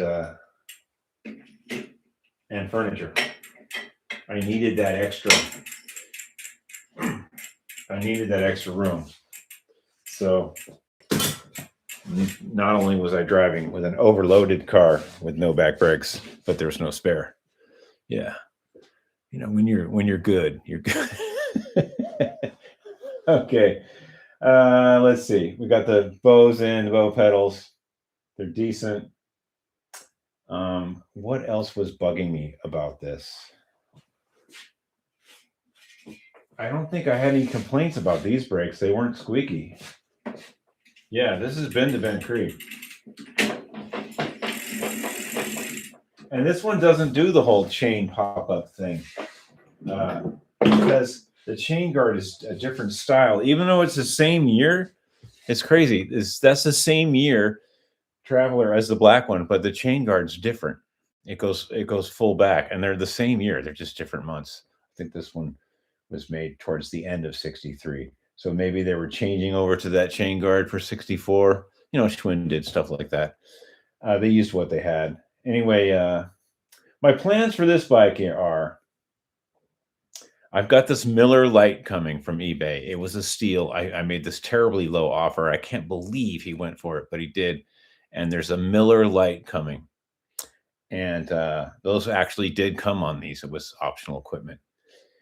So this bike is already damaged on the rear stay where the generator is, really bad. So what I'm going to do is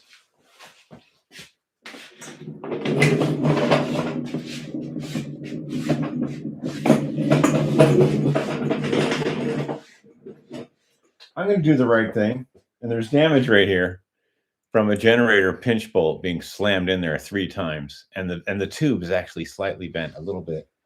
And I'm going to do the right thing. And I'm going to put a generator back on there for the Miller light. So, yeah, that's kind of the right thing to do. The bike's already damaged. I said I wasn't going to run a generator, but I couldn't resist. This one Miller came, and it was a really nice. The chrome is excellent on it. And there's no rust. I don't think anybody ever ran it. So we'll do the right thing, and we'll put a generator back on here. And this one's running pretty good. I tested this one out pretty thorough. And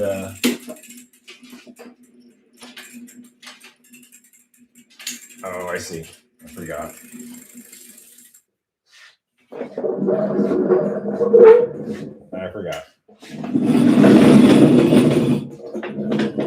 Whenever you put them on the stand and they're not high enough, the 3-speed cable hits that. That's why it wasn't shifting very well. Okay, let's try that again. There we go. There's third, second, first, second, third. Actually, this wheel is truer and shifts better than the Black Traveler, which is dated 3 of 71. This is the original wheel in this bike. And if you look back in the videos, we really had to hammer on this. We really had to mess with this to make it shift. This whole bike was frozen. But this hub actually shifts better and rides better than that black bike that's dated 71. The hub is dated 71. In fact, I dare say this 3-speed hub is one of the best shifting hubs that I have in my whole collection. And if you saw that video of me smacking it to make the gears work again, you'd wonder why. But it just sometimes it happens like that. Okay, it's been 2 hours at least. Yeah, it's after 8. Yeah, I'm going to go in. Sorry about that, guys. I can only work on 3 bikes today. We did very well. Let's do a recap. We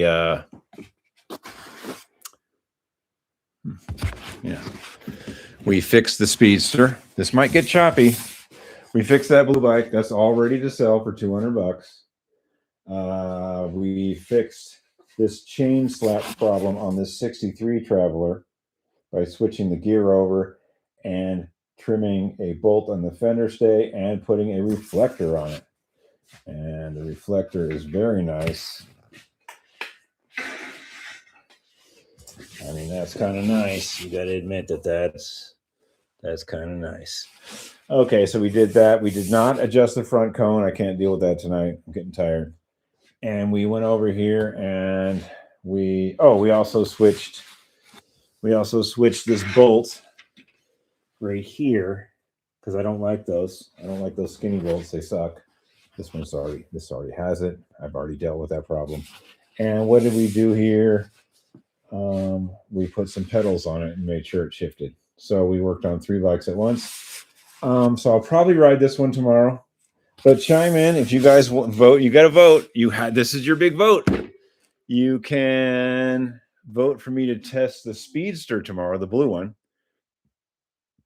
And that would be a pretty good test for that. Although, I am selling it. So I don't know. I wouldn't want to go and chip it up. I'd be careful with it. Or I could go bonsai on this red one because this red one actually shifts really well compared to that black one. And so you guys vote.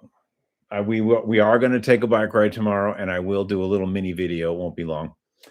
Vote for the Speedster, testing it, or we can retest this Schwinn Traveler with the new improved pedals. And it doesn't have the chain slap problem because the chain guard is different because Schwinn changed things up. Okay, peace out, man. It was epic. There was lots of people today. I'm glad everybody chimed in, and I'll review some of the comments. I think you guys are doing pretty well. Peace out, man. Think good thoughts. I'm tired. I'm gonna go and I don't know what I'm gonna do, but it's not gonna be bikes. But it's been fun out here. Okay, where am I going? Right, I'm learning. This is tough to figure out. Okay, see you later.